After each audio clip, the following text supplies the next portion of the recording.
Bueno chicos, entonces el día de hoy vamos a manejar lo que es el programa ampliado de inmunizaciones PAI, que es todo lo que tiene que ver con vacunación. ¿Y qué tipo de vacunación? La que está por parte del gobierno de manera gratuita, porque pues también hay vacunación de manera particular, meningococo y todas algunas vacunas que se manejan de manera particular, pero nosotros vamos a saber el esquema que hay o que maneja el gobierno. ¿Listo? Bueno, entonces la prevención empieza por ti, vacúnate por ti y por todos. Recuerden que ustedes como futuros auxiliares de enfermería deben tener unas vacunas en específico que son importantes para el desarrollo de su profesión, que pues antes de ir a prácticas ustedes deben de tenerlas. Entonces encontramos una pequeña introducción donde se dice que la OMS y la OPS, que son las organizaciones más altas en salud, que es la Organización Mundial de la Salud y la Organización Panamericana de la Salud, definieron que el PAI es el resultado de un esfuerzo que ellos hicieron hace mucho tiempo para poder garantizar a la población, ¿sí?, vulnerable, que son los niños, las madres gestantes, poderles garantizar todo un esquema de vacunación en donde se pudiera prevenir muchas enfermedades, ¿sí? Y pues tener una cobertura más amplia. ¿Qué es cobertura? O sea, que entre más población abarquen, mucho mejor para todos, porque pues si prevenimos un tipo de enfermedades, pues todos nos vamos a beneficiar. Hay unos antecedentes del PAI, una historia, ¿sí?, que va a ser muy resumida. Ustedes detenidamente después lo van a leer por años, no nos vamos a detener mucho en esto. Pero entonces, durante los años 70 los países enfrentaban una alta carga de morbilidad y mortalidad. Morbilidad es por lo que las personas se enferman, y mortalidad, pues como lo dice la palabra, ya es todo lo que tiene que ver con las causas de muerte, ¿sí? Eran causadas en ese tiempo por enfermedades que de pronto no habían vacunas, como ahorita pasa con lo del virus del COVID, que es una enfermedad que no se tiene conocimiento todavía de una vacuna, entonces está matando muchas personas, y que no eran utilizadas adecuadamente por falta de programas consolidados y estrategias exitosas, ¿sí? Ellos lo que hacían muchos años atrás es que de pronto un país podía prevenir este tipo de enfermedad, pero solamente este país y ningún otro lo hacía. Entonces por eso era que no habían programas consolidados para cada país. Entonces, dentro de los antecedentes en Colombia, pues se inicia desde 1840 con la creación de una oficina de vacunación a nivel nacional, ¿sí?, para empezar a establecer un orden a nivel del país, ¿sí? Y a medida que van pasando los años, ellos van creando ciertas dependencias y vacunas que fueron incluyendo dentro del esquema para ampliar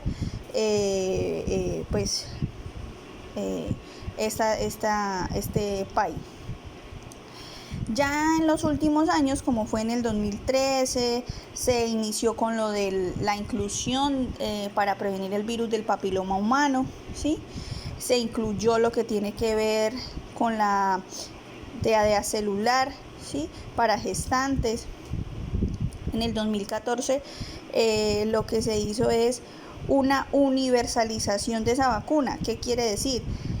Que todos deberían cumplir desde tal semana de gestación poner vacunas a las gestantes, ¿sí?, porque no tenían como consolidado desde que muchos decían que a partir de la 21, otros de la 22, entonces consolidaron esa información y decidieron que era a partir de la 26 semana.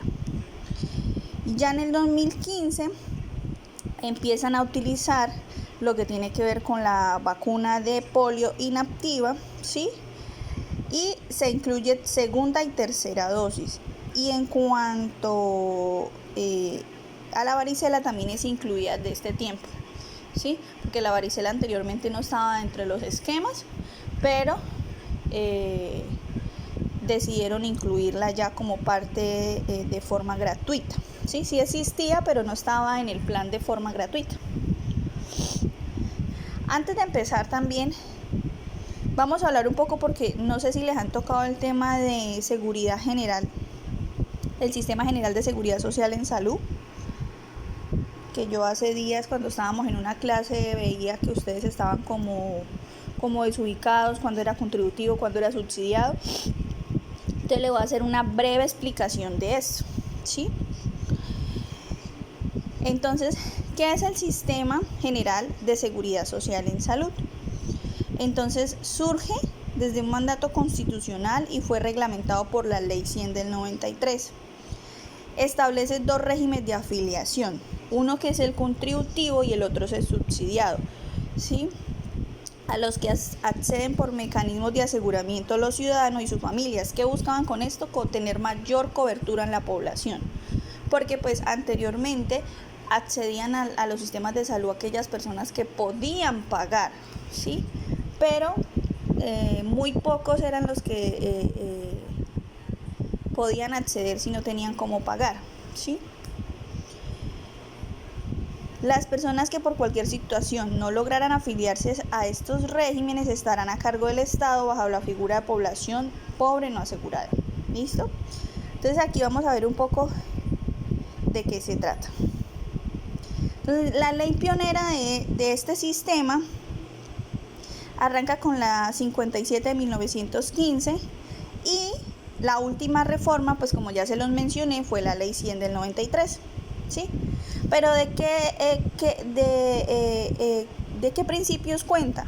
Hay una eficiencia, una universalidad, solidaridad, integralidad, unidad y participación. ¿Cuáles eran sus objetivos o cuál fue su objetivo? Garantizar prestaciones económicas, de salud, de servicios sociales y ampliación de la cobertura. O sea, ellos querían llegar a más personas a que pudieran acceder a los sistemas de salud, ¿sí? Este sistema es un derecho de todas las personas y permiten que todos tengan una calidad de vida óptima. ¿De qué está compuesta o por qué está conformada? Entonces, el Sistema General de Seguridad Social en Salud está conformado por el subsistema de riesgos profesionales, que tienen que ver con todo lo de la ARL, que cuando ustedes vayan a prácticas como estudiantes deben de garantizarle esos riesgos, ese sistema de riesgos profesionales. La afiliación está conformado por el subsistema de pensiones y por el Sistema General de Seguridad Social en Salud, ¿sí? Esos tres están conformados. Y pues que dentro de estas tres, cada ciudadano es libre de escoger a qué PS quiere pertenecer, sea contributivo, o sea si usted lo pague, o si sea subsidiado, a qué régimen de pensiones quiere pertenecer, ¿sí? Si privado o público, a qué ARL quiere pertenecer. Hay muchas ARL, muchas aseguradoras de riesgos profesionales a los que usted puede pertenecer.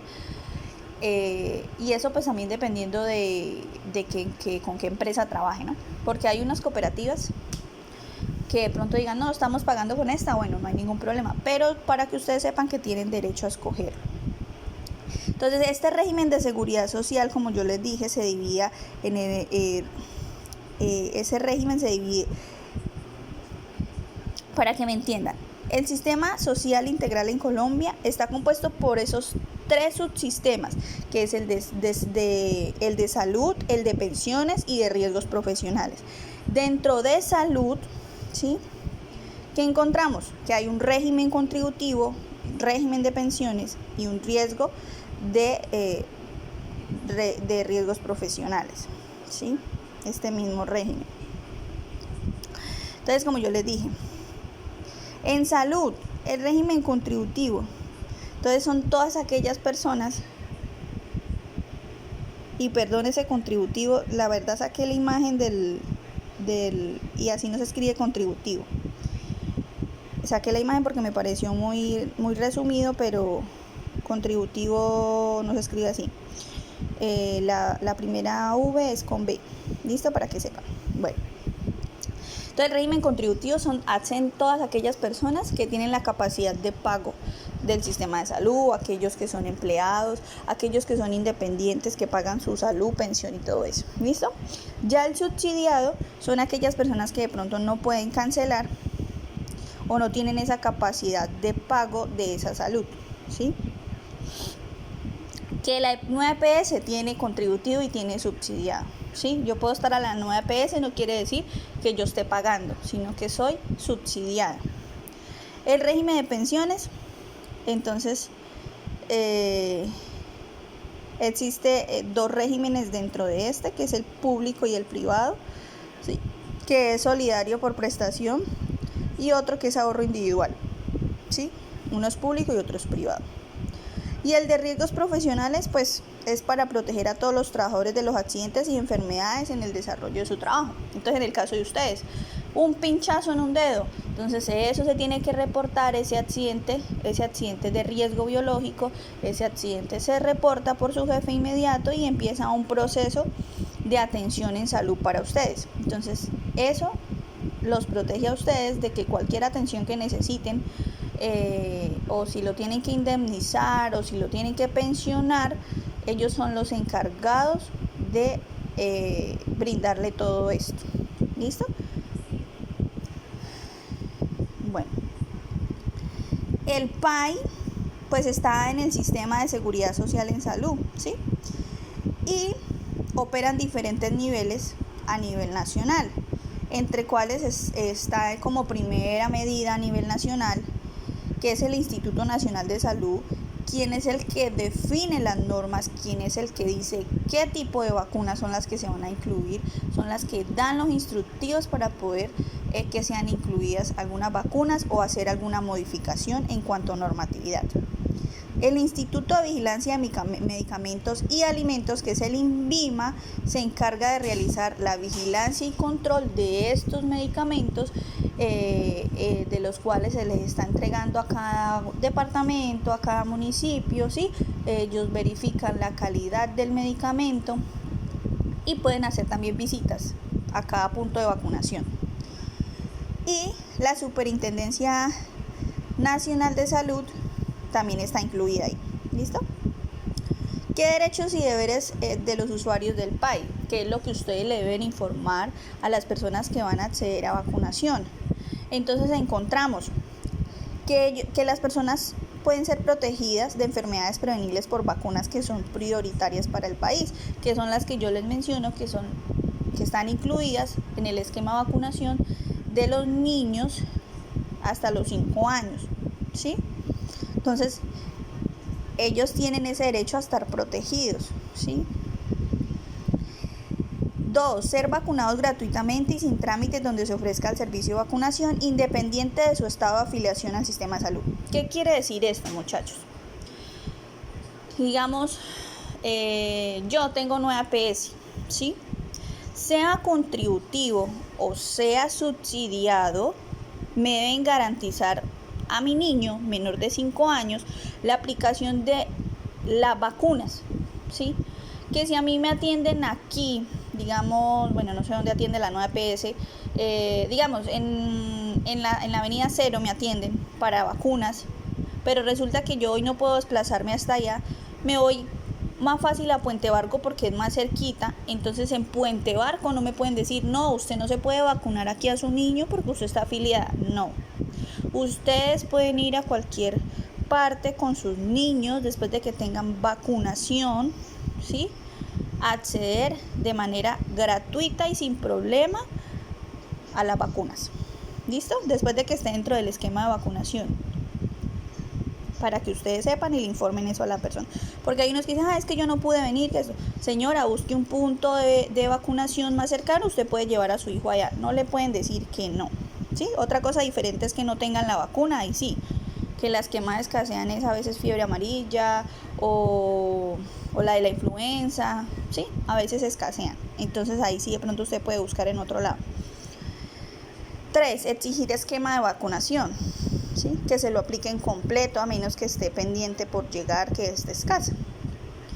5. Solicitar y obtener información veraz, clara y oportuna respecto al proceso y eventos supuestamente atribuibles a la vacunación. Entonces, ustedes cuando están en proceso de vacunación con los niños o los adultos, deben manifestarle a la persona, mire, este le previene tal enfermedad, por eso es importante que ustedes sepan, por eso le mandé el link para que revisen la página del ministerio.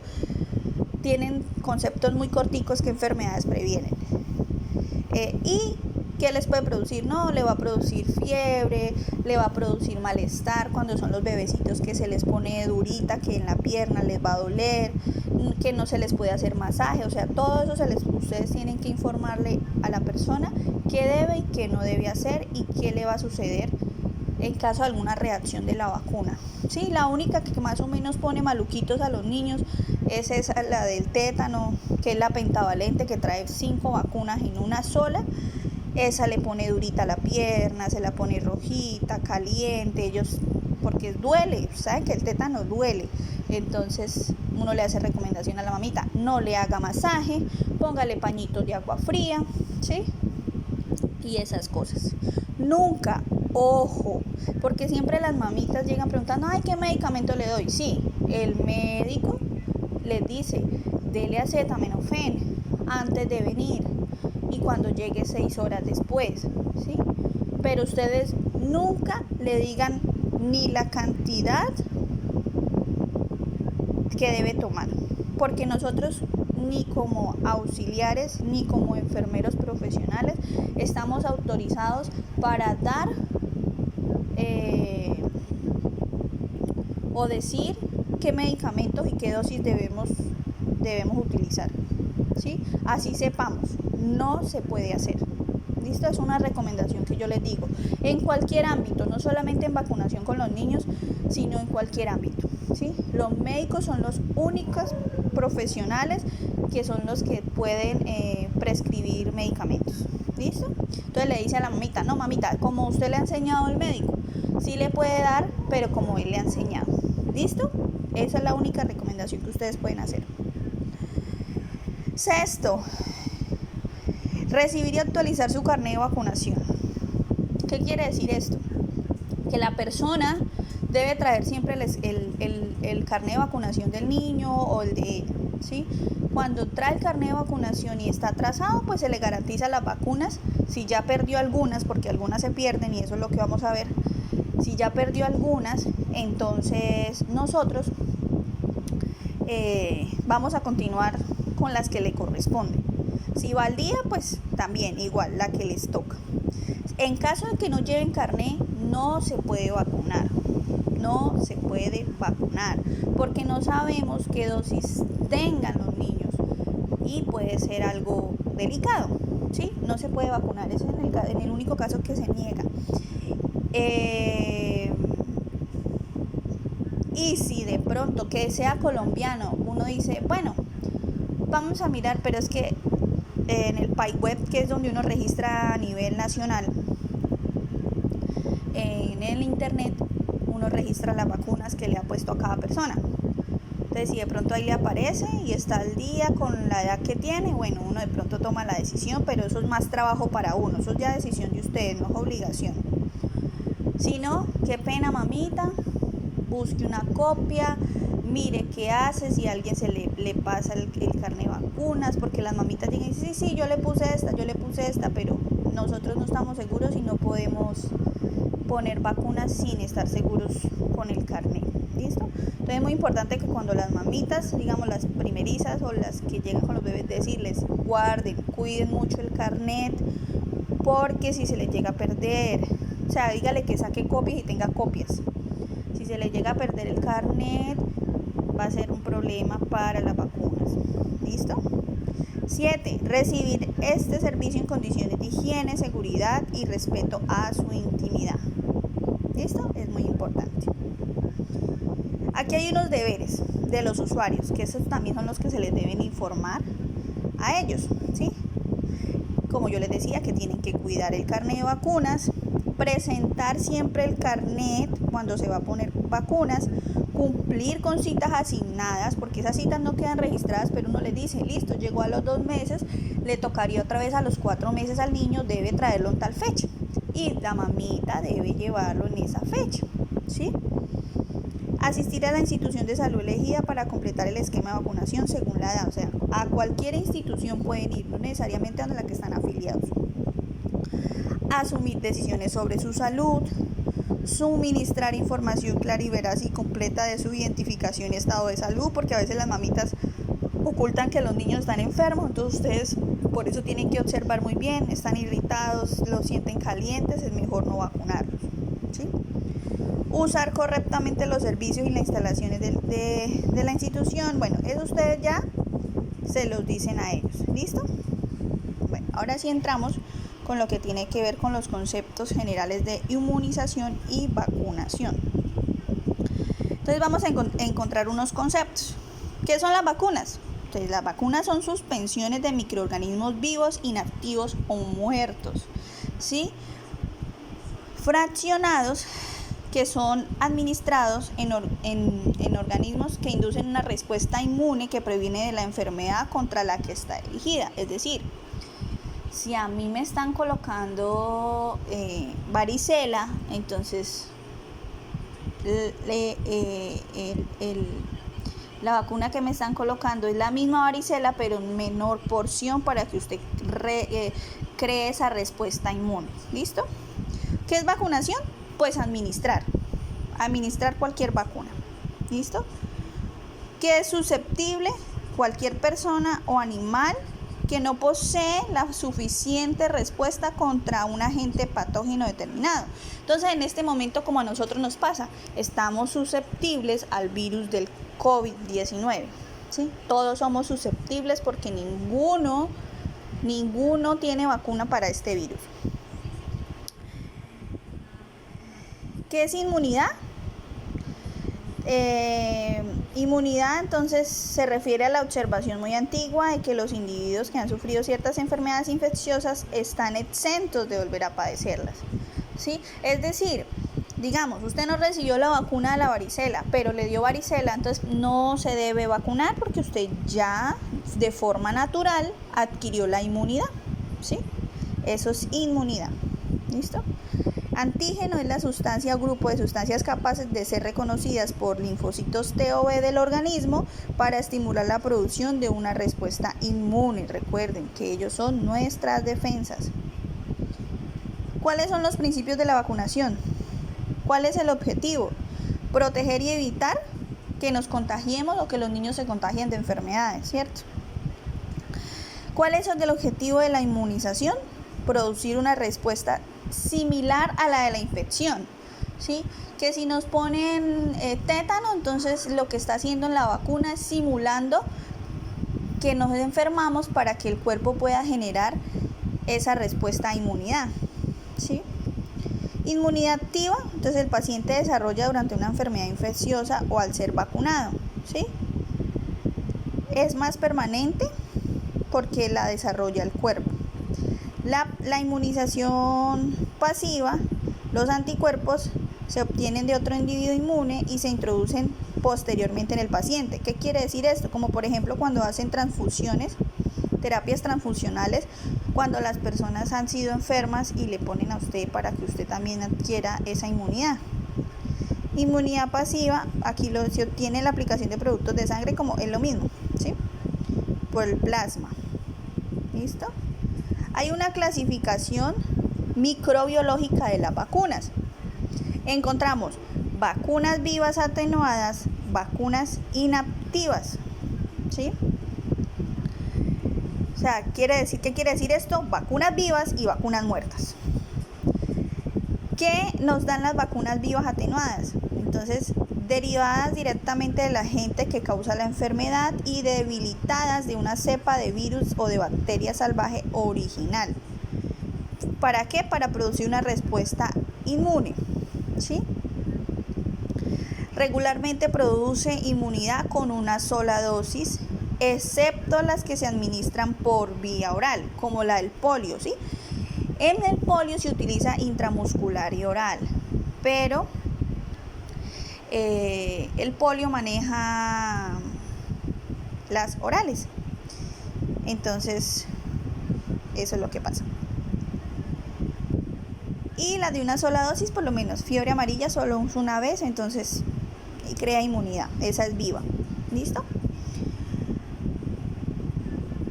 Algunas reacciones adversas severas son posibles, ¿sí? Que usted enferme, es decir, que si le ponen fiebre amarilla, posiblemente le dé fiebre amarilla, ¿sí? Es como al estar susceptible y exponerse a un tipo de vacuna de este tipo como las vivas. Son interferidas por anticuerpos circulantes maternos o pasivos, son frágiles y deben almacenarse y cuidarse de daño externo.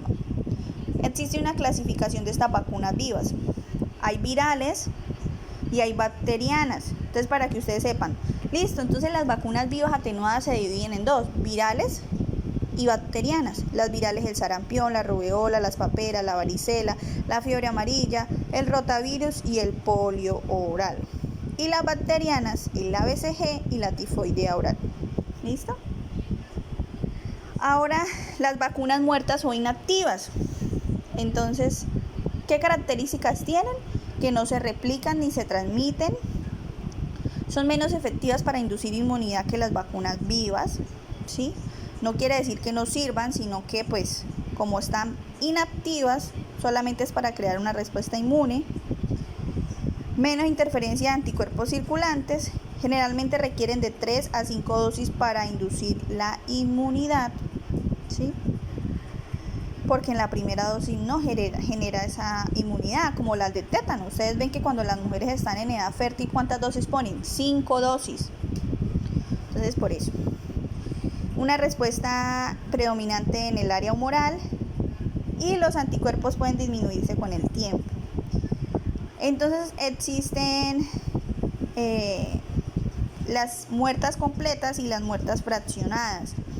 Entonces, las muertas completas, la polio inactiva, hepatitis A, rabia, ¿sí? Influenza.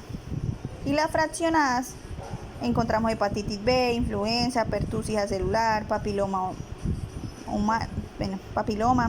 difteria y tétanos.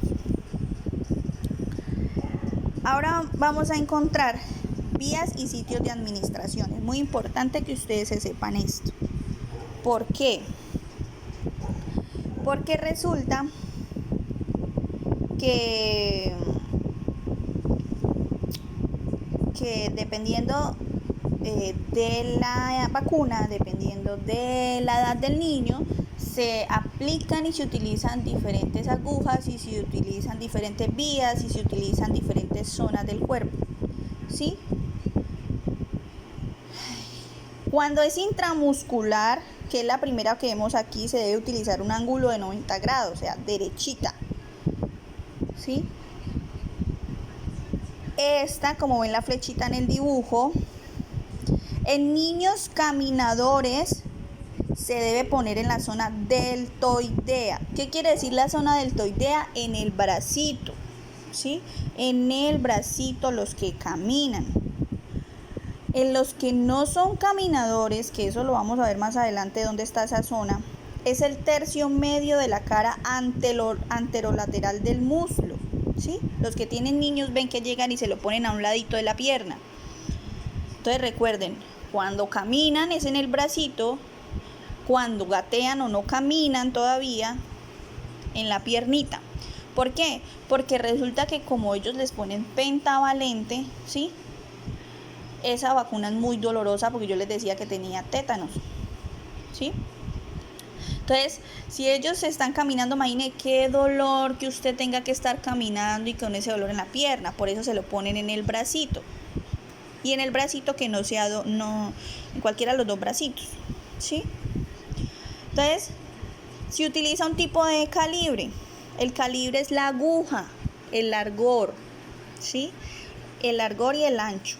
Entonces, en niños se utiliza de 23 pulgadas por 1, ¿sí? Y en adultos de 22 medios o 1/4. ¿Listo? Bueno. Luego encontramos el subcutáneo, que se maneja a un ángulo de 45 grados, y el subcutáneo siempre va en el músculo deltoides. Los subcutáneos siempre van a ser vacunas vivas. ¿Y cuáles son las vacunas vivas? Fiebre amarilla, triple viral, ¿sí? Esas siempre van de manera subcutánea. Y las intradérmicas, ¿como cuál? Como la BCG, si utilizan un ángulo de 10 a 15 grados, recuerde que tiene que hacer una papulita, y se utiliza en la región supraescapular izquierda, siempre en esa región, para los niños, y se utilizan las en recién nacidos. ¿Listo? Bueno, ahora esta actividad, piensen, bueno, ya están las agujas, ya saben cuál es. Aguja de 26, ¿sí? 3/8. Entonces, ¿cuál es esa? Intradérmica, ¿cierto? Aguja 25, ¿cuál es esa? Subcutánea. Aguja 23 o 22, intramuscular. Ahí ya les resolví esa actividad, pero hagan el cuadrito y traten de hacer el ejercicio.